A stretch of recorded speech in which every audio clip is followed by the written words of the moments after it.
পৃথিবীতে হাত নামান। পৃথিবীতে সব থেকে যে রোগটাতে মানুষের মৃত্যুটা বেশি হয় সেটা হচ্ছে হার্ট অ্যাটাক বা হার্টের রোগী, হার্টের রোগ। তো হার্ট অ্যাটাক কিন্তু যে কারো যে কোনো সময় হইতে পারে। তো WHO এবং আমেরিকান হার্ট ফাউন্ডেশন তারা বলতেছে প্রি হসপিটাল ম্যানেজমেন্ট যদি কেউ করতে পারে হার্ট অ্যাটাকের রোগীকে, তার মানে মৃত্যুর ঝুঁকি 70% কমে আসে, আল্লাহ যদি চায় ইনশাআল্লাহ। তো তার আগে তো বুঝতে হবে যে আপনার হার্ট অ্যাটাক হয়েছে কিনা। খুব মনে রাখেন মিডিয়ার ভাইরা প্লিজ, এটা খুবই ক্রুশিয়াল, খুবই ইম্পর্টেন্ট, এটা প্রচার করতে হবে। কারণ এইটা হাজার হাজার মানুষ ইনশাআল্লাহ আল্লাহ চাহে তো এইটার বদলতে হয়তো বা আল্লাহ তাআলা তার জীবনটা রক্ষা করবে। হার্ট অ্যাটাক যদি কারো হয় কিভাবে বুঝবেন? দেখেন, বুকের মাঝখানে চাপ আসবে, মাঝখানটাতে।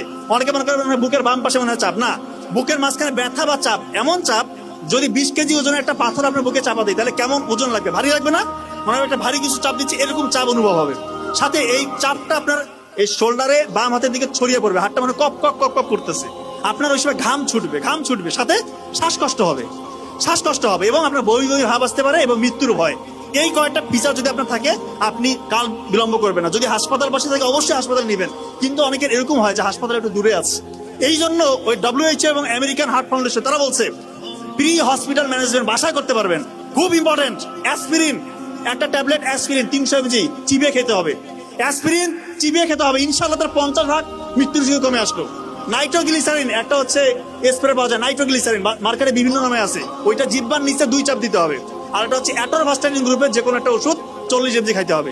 আল্লাহ চাহে তো তার মৃত্যুর ঝুঁকি ইনশাআল্লাহ আপনি 70-80% বাসার মধ্যে কমাই দিলেন, এরপর দ্রুত হাসপাতালে নিয়ে যেতে হবে।